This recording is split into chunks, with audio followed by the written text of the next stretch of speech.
Salmo 118, versículo 5. Eu vou cortar pela metade, vou fazer pelo menos as partes principais dessa palavra. Deixa eu ver.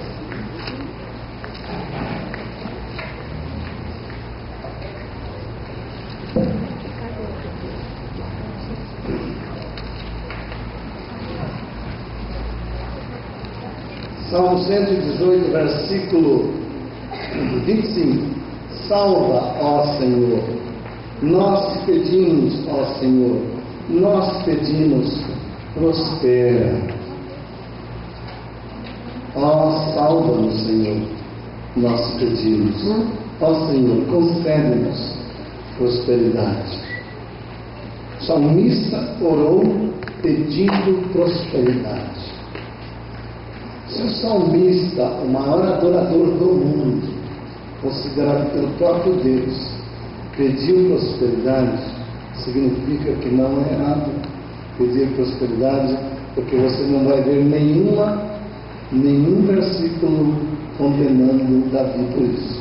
Pelo contrário, você vai encontrar outros versículos apoiando. Eu acredito em prosperidade. Refiro-me a um bem-estar espiritual e saúde física. Quando eu falo em prosperidade, eu estou falando sobre um bem-estar espiritual, saúde física e também a sua vida financeira equilibrada. Nós também nós estamos referindo em um contexto geral. O homem não é próspero se ele tiver dinheiro, mas a vida espiritual está ruim. Ele também não é feliz se a vida espiritual está boa, mas ele não tem dinheiro para fazer nada. Chega num dia, num momento desse, ele não tem oferta para dar. Ele vê todo mundo dando oferta, ele fica triste, porque ele gostaria também de contribuir com a alma, que faz parte. Ele vê a família triste, alguns num nível de vida bom, comendo do bom e do melhor, enquanto ele serve de Deus e está passando na miséria. Então ele fica olhando assim, isso não é justo. Eu te sirvo, por que eu tenho que ficar na miséria?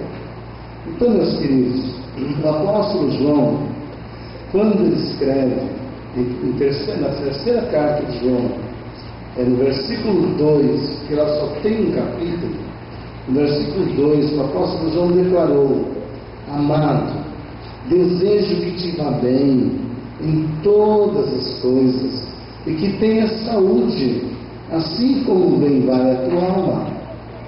Eu creio que a intenção de João dirigia-se às três áreas distintas da vida: material, física e espiritual.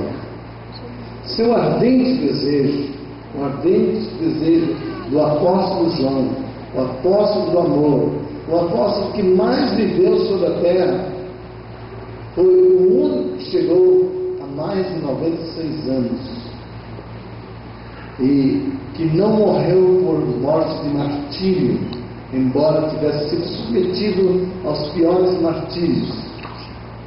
Deus não permitiu que ele fosse morto por morte de mártir, mas ele passou por vários sofrimentos.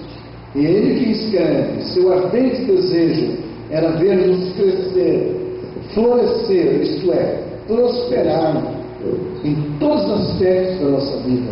Assim, a prosperidade deveria ser adequadamente aplicada. Então, nós não podemos ser extremistas, nem de um lado nem do outro. Pobreza não produz piedade. Pobreza não te faz mais crente e nem atrai pessoa para Jesus. No livro de Salmos está aprovado que não é errado possuir riquezas e coisas deste mundo. Salmo 50. Abra sua Bíblia no Salmo 50, versículo 10. Olha o que o salmista está dizendo. Deus está falando a respeito do que ele é. O salmista queria oferecer sacrifício a Deus, né? Então Deus dá uma mensagem para o salmista, dizendo no versículo 6, 7: ouve, povo meu, eu falarei, ó Israel, eu, Deus, o teu Deus, protestarei contra ti, não te repreenderei pelos teus sacrifícios, holocaustos de contínuo perante mim. Versículo 9: da tua casa não tirarei bezerro, nem bode dos teus colares. Veja o que Deus está dizendo: porque meu é todo animal da selva, as animarias do campo, sobre milhares de montanhas, conheço todas as aves dos montes, minhas. Deus está dizendo: são meus, são minhas, todas as feras do campo. Se eu tivesse fome, não te diria, pois meu é o mundo e a sua plenitude. Então veja bem, no livro de Salmos está aprovado que não é errado possuir riqueza, as coisas desse mundo, porque Deus estaria contrariando a si mesmo. No capítulo 6, verso 25, até o verso 34 do Evangelho de Mateus, Jesus diz: por que estáis ansiosos? Olhai para cima, veja os pássaros, não plantam, não colhem, não ajuntam celeiro, com tudo o vosso Pai Celestial as alimenta. Olha os lírios dos campos, nunca teceram nenhum pano, não tem fábrica de tecido, não tem quem faz as vestimentas deles. Contudo, nem Salomão, com toda a sua glória, se vestiu como um lírio do campo. Então, por que vocês estão preocupados? Se eu visto o lírio do campo, se eu dou comida aos pássaros, quanto mais a vós, que sois meus filhos. Só quero uma coisa de vocês: buscai primeiro o reino de Deus e a sua justiça, e as outras coisas vos serão acrescentadas. Então Deus está dizendo que tudo que tem nesse mundo é dele. E Jesus disse: tudo que o mundo corre atrás, eu te dou, se primeiro você buscar o meu reino. O problema está em, muitas vezes, nós colocarmos essas coisas em primeiro lugar. Deus quer que nós coloquemos as coisas desse mundo em segundo plano, enquanto que Ele tem que ser em primeiro plano. Significa que tudo que é no mundo e a sua plenitude é de Deus. E Jesus disse: tudo que é de Deus eu te dou, se você buscar primeiro o meu reino. Então é um extremo quando você coloca a riqueza em primeiro lugar, mas é um extremo também quando você coloca a pobreza em primeiro lugar. Não é mais crente quem é mais rico, não é mais espiritual quem é mais pobre. Deus está dizendo: tanto um quanto o outro peca, mas que nós devemos colocar o reino de Deus em primeiro lugar. Olhando na Bíblia, desde o livro de Gênesis, capítulo 2, dá uma passeada comigo na Bíblia. Capítulo 2, a Bíblia diz que Deus havia formado a terra. Então, versículo 7, capítulo 2 de Gênesis, diz assim: e formou o Senhor Deus o homem do pó da terra, e soprou em seus narizes o fôlego da vida, e o homem foi feito alma vivente. E plantou o Senhor Deus um jardim no Éden, da banda do Oriente, e pôs ali o homem que tinha formado. E o Senhor fez brotar da terra toda a árvore agradável à vista e boa para a comida, a árvore da vida no meio do jardim, e a árvore da ciência do bem e do mal. E saía do rio, ou melhor, saía um rio do jardim do Éden para regar o jardim, e dali se dividia e se tornava em 4 braços. Veja que o jardim era um lugar sonhado, privilegiado, era o Éden, quer dizer, o melhor de Deus que Deus havia feito para o homem. E o nome do primeiro rio era Pison. Este é o que rodeia toda a terra, de Avilá, onde há o que em Pison? Versículo 11. Você está com a Bíblia aberta? O que tem aí nesse rio? Ouro. Eu pergunto: para que Deus fez um rio com ouro? Para dar para os macacos? Ou para as onças? Deus fez no jardim do Éden com ouro, aonde o homem pudesse extrair facilmente o ouro. Deus é um Deus pobre, e cujo rio tem ouro? Continua. E o ouro dessa terra é bom, e ali há o débio, e a pedra sardônica, que é uma pedra especial, uma pedra preciosa. E o nome do segundo rio é Gion. Esse é o que rodeia toda a terra de Cuzim. Então Satanás, vendo todo o ouro, Satanás vendo aquele jardim do Éden maravilhoso, e ele havia sido expulso do céu. O que ele fez? Ele induziu Adão e Eva a pecar, porque pecando, eles perderiam a chance de extrair o melhor de Deus. Desobedecendo a Deus, eles se tornariam miseráveis, pobres e desgraçados, doentes, inferiores. Mas Deus disse: eu quero formar uma nação. E olha quando Deus escolhe um homem, capítulo 12 do livro de Gênesis, olha o que Deus chama a atenção desse homem. Olha o que Deus diz: ora, o Senhor disse a Abraão: sai da tua terra e da tua parentela e da casa do teu pai, para a terra que eu te mostrarei, e far-te-ei uma grande nação, abençoar-te-ei, engrandecer-te-ei, e teu nome serás uma bênção. Abençoarei os que te abençoarem, e amaldiçoarei os que te amaldiçoarem, e em ti serão benditas todas as famílias da terra. Eu pergunto: Abraão era pobre ou rico?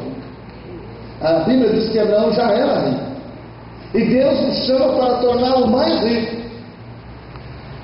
Deus chama. A riqueza de Abraão não tinha firmeza, não tinha base na palavra, e agora Deus chama este homem, e ele, na obediência da palavra, dá um passo da fé e começa a obedecer a Deus. Deus diz: se você me obedecer e andar nos meus mandamentos, eu vou te enriquecer, eu vou tornar o teu nome maior nome da terra, eu vou te engrandecer, e você será tão abençoado que, se alguém tentar te amaldiçoar, vai ser amaldiçoado, mas se alguém te abençoar, vai ser abençoado também. E olha o que diz a Bíblia, capítulo 13. Depois que Abraão passou por uns momentos de dificuldades, depois do chamado, ele foi levado ao Egito. E lá no Egito, ele estava com medo até de morrer, medo de perder a mulher. Ele desceu ao Egito por causa da fome. Imagina, Deus chamou ele para ser um grande nome, um nome que exaltasse, ser exaltado por todas as nações, um homem rico e poderoso. Agora ele passa pelo Egito. E quando ele sai do Egito, e subiu, capítulo 13, no livro de Gênesis, e subiu, pois, Abraão do Egito para a banda do sul, ele, sua mulher e tudo que tinha, e com ele Ló. E ia Abraão, como? Versículo 2. Como é que ele ia? Como é que ele saiu do Egito? Rico, muito rico, em gado, prata e ouro. Como que você acha que eram os servos de Deus? Tome. A Bíblia está dizendo, Deus está chamando o homem para obedecer os mandamentos dele, andar com ele, para ser o quê? Deus disse: se você me obedecer, eu vou transformar num homem poderoso, seu nome exaltado sobre toda a terra, um homem rico. Não é testar de pobreza que te faz mais espiritual, não, viu, irmão? E não é pobreza que te leva ao céu. As pessoas enganam pobreza com humildade. Humildade é submissão a Deus. Pobreza é viver na miséria como resultado da desobediência de Deus. Deus chamou Abraão e podia dizer: ó, eu sou contigo, você não precisa de dinheiro nenhum. E por que Deus está dando riqueza? Está dando muito gado, está dando muito ouro e está dando muito prata para quem? Quem tem ouro, prata e gado é o quê? Rico. É rico. Deus condenou Abraão porque era rico?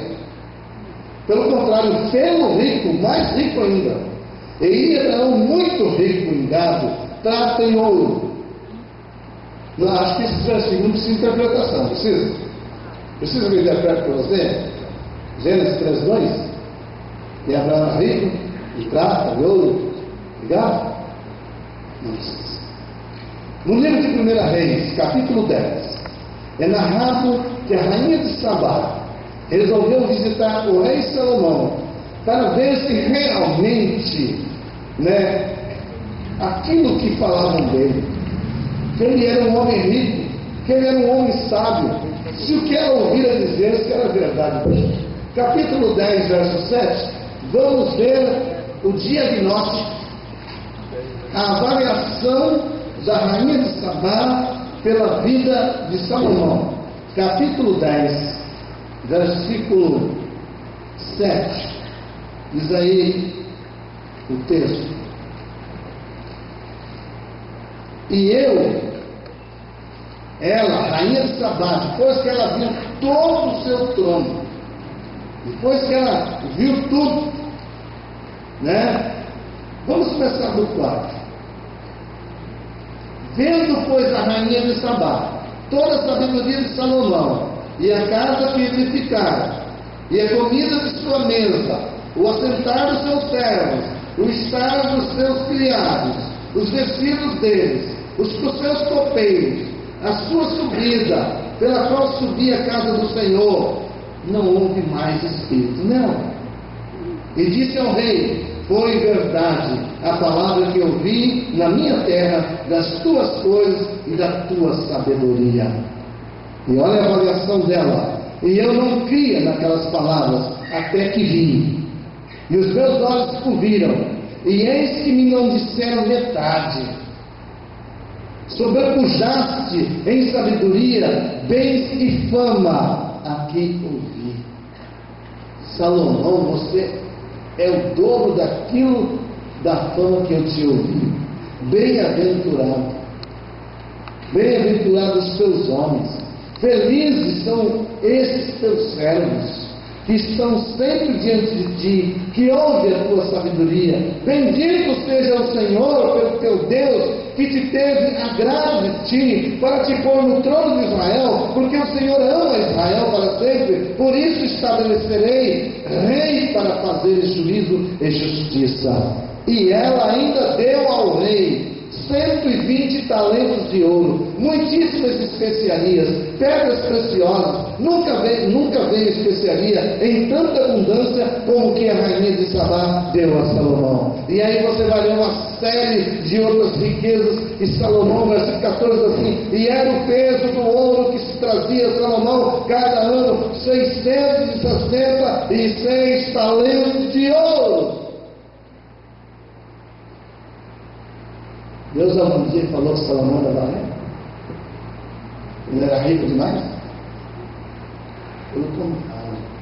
No segundo capítulo 7, capítulo 7, 2 Crônicas, você vai ver Salomão adorando a Deus. Ele constrói um templo de mais de 500 milhões de dólares para Deus. Ele oferece um sacrifício. Um sacrifício que é difícil até da gente calcular. Ele mata 120 mil cordeiros, ele mata 22 mil touros e faz uma festa de sacrifício para Deus. Depois de ter dado mais de 500 milhões para construir o templo de Deus. Então, meu querido, você vai ver Deus aprovando e apoiando a prosperidade. Eu não sei que tem pastores que acho que eles fizeram parte com Francisco de Assis. Jó era muito rico. Capítulo 1, versículo 1 a 3 de Jó. Durante a sua tribulação, Jó perdeu todos os seus bens, mas Deus restaurou as riquezas dele. Vamos olhar. Você sabe que Jó era um homem rico, o homem mais rico da terra de Ur. Da terra de Ur, né? E por causa do desafio de Satanás, que Deus fez um desafio com Satanás, dizendo: você já viu o homem mais fiel temente a Deus do que esse? Ele certamente, do jeito que você faz com ele, toda a riqueza para ele. Então, Deus falou assim: eu vou te mostrar que Jó me serve não é por causa de dinheiro nem ouro. Meu querido, dinheiro, ouro, riqueza, não atrapalha ninguém servir a Deus, a não ser que você ama a riqueza acima de Deus. Nós temos que aprender que Deus está acima de qualquer coisa. Qualquer ouro, qualquer prata, qualquer posição social. E olha, para você ver como Jó foi abençoado. Capítulo 42, versículo 12 do livro de Jó, terminando, diz assim: e assim abençoou o Senhor o último estado de Jó, mais do que o primeiro, porque teve dobrado 14 mil ovelhas, dobrado. Eu tinha 7 mil ovelhas, agora está com 14 mil. Eu tinha 3 mil camelos, agora é 6 mil camelos. Eu tinha 500 juntas de boi, agora era 1000 juntas de boi. Eu tinha 500 juntas de jumentos, agora era 1000 jumentos. E além disso ainda teve 7 filhos e 3 filhas. E chamou o nome da primeira Gemima, e o nome da outra Késia, e o nome da outra terceira Kemiapuque.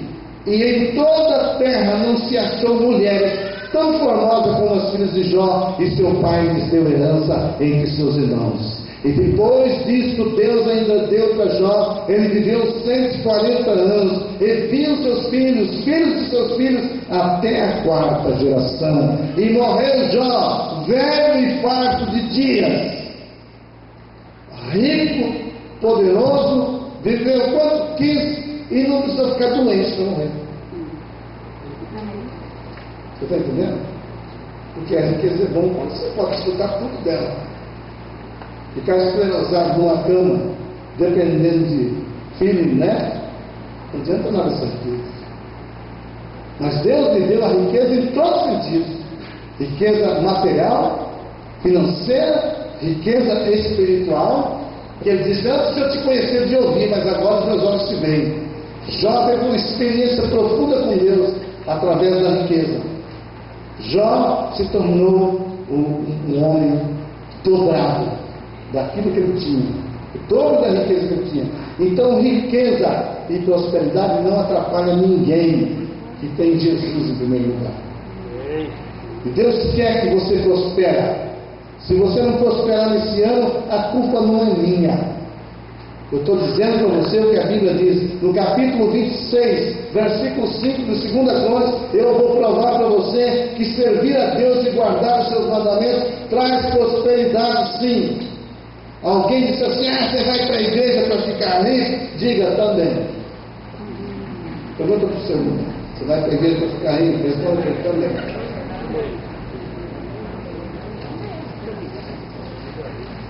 Diga para ele que obediência a Deus traz prosperidade.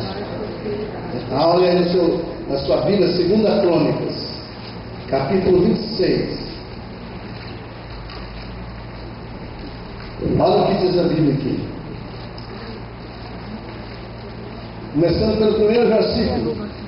Então todo o povo tomou a Uzias. Diga: rei Uzias. E era da idade de 16 anos, e o fizeram rei em lugar de seu pai Amazias. Este edificou Elote, ou Eilat, tivemos o privilégio de passar nessa cidade, e restituiu a Judá, depois que o rei adormeceu com seus pais. Era Uzias da idade de 16 anos, quando começou a reinar, e 55 anos reinou em Jerusalém. Quantos anos ele reinou? Com quantos anos ele entrou? 16. Reinou depois de 16? 55 anos em Jerusalém. E era o nome da sua mãe, Jecolia, de Jerusalém. E o que ele fez? Versículo 4: e fez o que era reto aos olhos do Senhor, conforme a tudo que fizera Amazias seu pai. Vamos ver o resultado de quem obedece a Deus? Olha o versículo 5. Porque Deus ia buscar o Senhor, Deus nos dias de Zacarias, do profeta Zacarias. Havia um profeta naquela época chamado Zacarias, entendido em visões de Deus. E nos dias que ele buscou a Deus, durante os dias de Zacarias, ele buscou o Senhor. O que Deus fez para ele? Fez prosperar. O que Deus fez para ele? O fez prosperar. O que é prosperidade? Se você ler a respeito desse homem depois, você vai ver o tanto de prosperidade que Deus deu. Deus deu tanta prosperidade em termos de sabedoria, de conhecimento, em termos de mecânica, em termos de aparelhagem de guerra, em termos de dinheiro, um reino, tudo Deus deu para ele. Então parece claro que Deus não é contra a prosperidade, não é, irmãos? O que vocês acham depois disso? Deus é contra a prosperidade? Não. Caso contrário, ele estaria, se Deus fosse contra a prosperidade, ele estaria violando seus próprios princípios. Que ele que está dizendo que em buscar o Senhor, nos dias de Zacarias, Deus o fez prosperar. É importante saber, irmãos, que Deus não se opõe às riquezas e à prosperidade. Quando ele está, presta atenção. Presta atenção nisso, você não sair dizendo bobagem. Presta atenção. É importante saber que Deus não se opõe às riquezas e à prosperidade. Se alguém se vê metendo pau em tudo, pregando, metendo pau, diga, você está fora. Você precisa começar a ler a Bíblia. Porque o que eu vejo na Bíblia está dizendo que Deus apoia a prosperidade. Agora, o que Deus não apoia é a avareza, a idolatria. Isso Deus apoia. É importante saber que Deus não se opõe às riquezas e à prosperidade, quando esta ou ela está em segundo lugar. Quando a riqueza não é o primeiro lugar. Quando Ele, Deus, está em primeiro lugar. Quando você busca o reino de Deus em primeiro lugar, que a obra dele, o reino de Deus, é a coisa mais importante. Deus não tem nenhum problema com a sua riqueza. Quando você sabe usar a riqueza para a glória de Deus. O que Deus não quer é que você vire um idólatra avarento. Porque tem rico que vive com o pobre. E tem pobre que vive com o rico. Tem rico que é tão avarento, tão desgraçado, que ele pensa que ele nunca vai morrer. Então ele fica guardando dinheiro, e a obra de Deus passando necessidade. Aí morre, aí os filhos vêm bagunça, gasta tudo. Não valeu nada, nem para mim, nem ninguém. Mas olha o que Deus diz, capítulo 42, verso 8 do livro de Isaías. Eu sou o Senhor, este é o meu nome, a minha glória, pois a outrem não darei, nem o meu louvor a imagens de escultura. Presta atenção, você está dizendo assim, por que tem imagem de escultura no dinheiro? Você não sabe o que tem? A Bíblia diz assim, que Jesus disse que o dinheiro pode se transformar num Deus. Capítulo 6, no livro de Mateus, você vai ver aqui, ó, que Deus condena o amor ao dinheiro. Deus não condena o dinheiro, Deus condena a sua avareza, o seu amor ao dinheiro. Então veja o que Deus diz aqui, ó.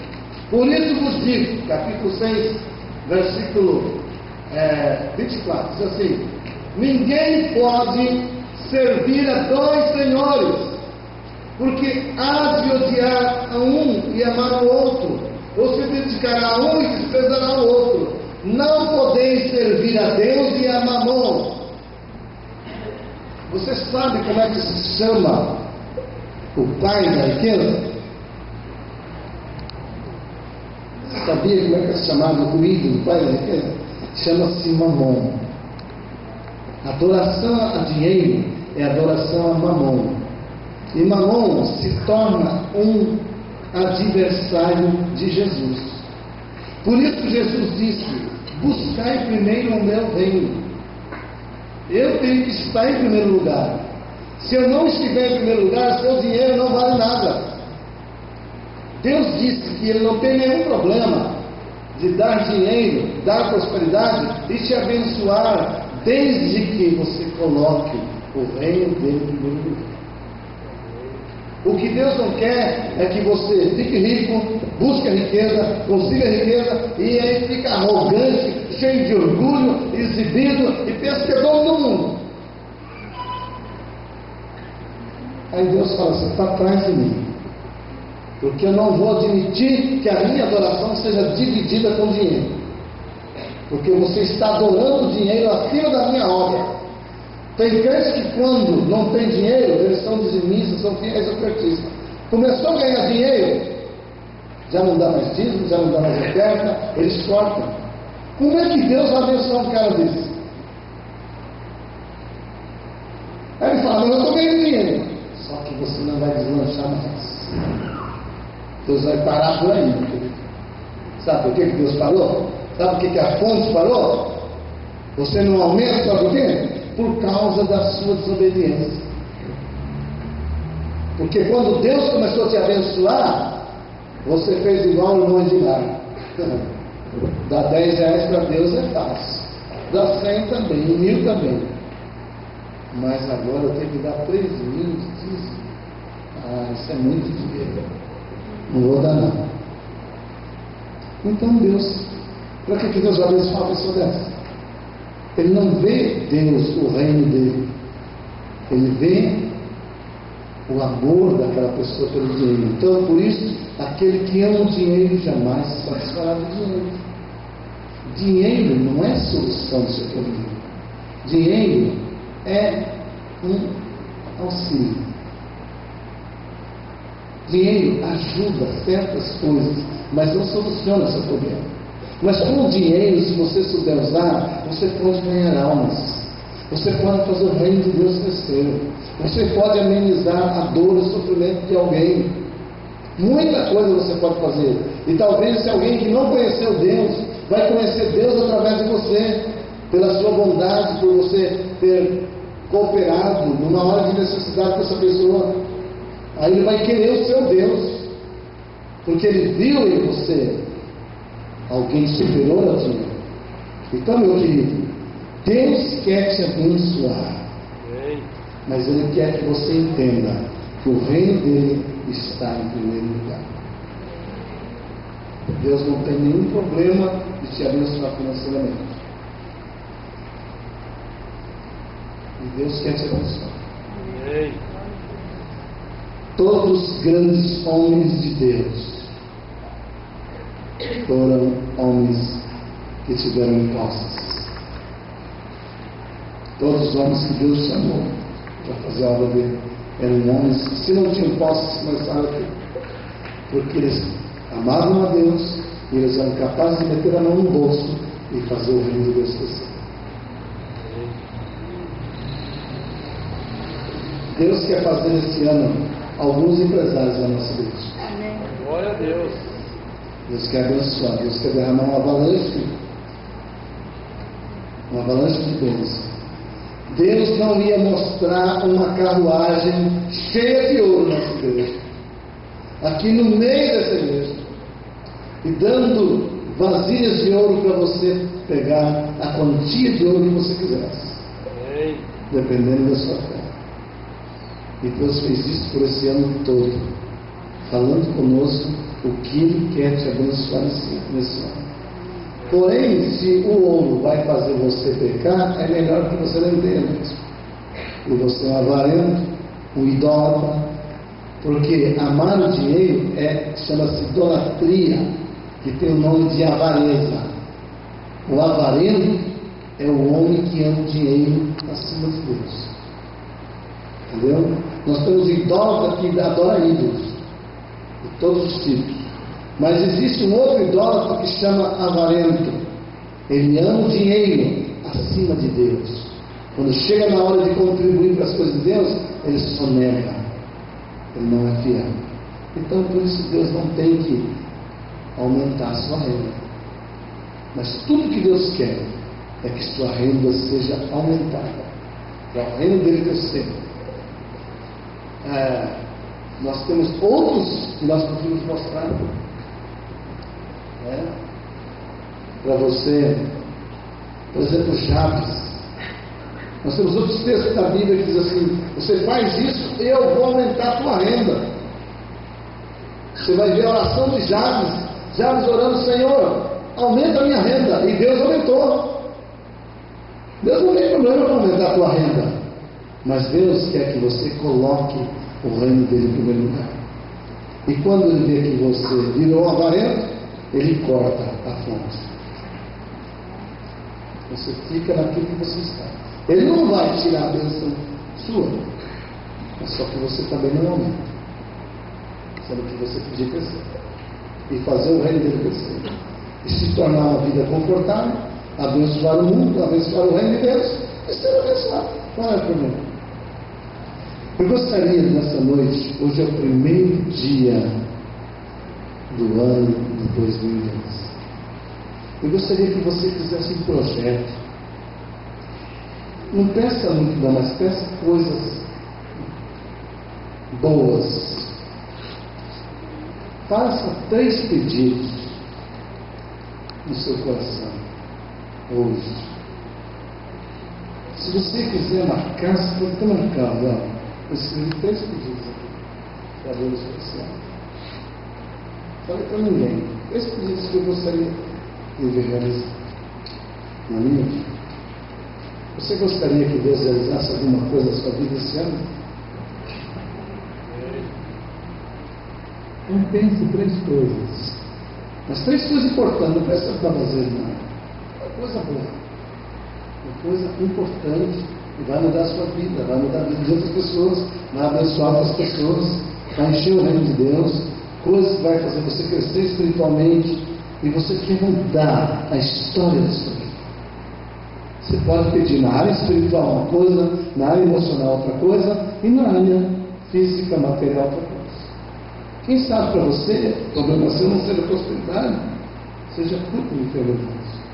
Talvez você não tenha problema de enfermidade, mas você gostaria de crescer financeiramente para abençoar o reino.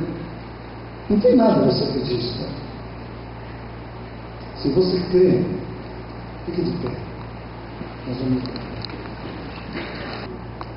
É só apenas para você ter um tempo para pensar. Você foi pego de surpresa, né? Eu não havia falado disso antes. Para você pensar. Enquanto essa música está tocando, feche seus olhos. Pergunta para Deus o que você poderia pedir para Ele. Que Ele tenha esta bênção para você. E que você está licenciado nessa noite para pedir. Marque no papel. Escreva quando você chega em casa. Quando Ele te der, você vai dizer, testemunhar. Quero renovar esta aliança que um dia eu fiz contigo, Jesus. Abro mão de tudo, do meu próprio viver, para estar no centro do meu querer. Quero prosseguir em conhecer de mais e mais, e demonstrar o meu amor por ti.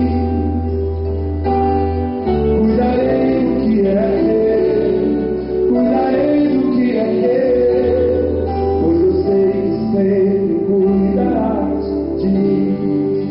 Cuida de mim, e a cada dia eu vivo a tua palavra, eu sinto o teu Espírito movendo em meu coração, e no teu tempo eu vejo a tua glória mudando a minha história, restituindo em tudo que eu perdi. Vem, toma conta de todos os meus passos, eu quero teu abraço, por isso estou aqui. Quebranta-me, quebranta-me, tem 3 coisas que você está triste por Deus faça. Vamos ver. Deus conhece seu coração. Pai amado, coloco diante de ti agora, Pai, esses pedidos que os teus servos pensaram e desejaram nesse momento, nesse início de ano. Deus, ouça as nossas orações, atende os nossos pedidos, Pai. Nós queremos que o teu reino cresça, nós queremos também ser abençoados, queremos ser curados, mas queremos também ser um instrumento das tuas mãos. Pai, tu conhece os pedidos que eu fiz, e eu quero, Pai, poder testemunhar no final do ano daquilo que eu pedi ao Senhor. Eu coloco diante de ti, ó Deus, confiando que o Senhor está nos ouvindo agora, em nome de Jesus. Pai, eu quero aproveitar e convidar os nossos batizantes para vir ficar aqui na frente, e eles vão receber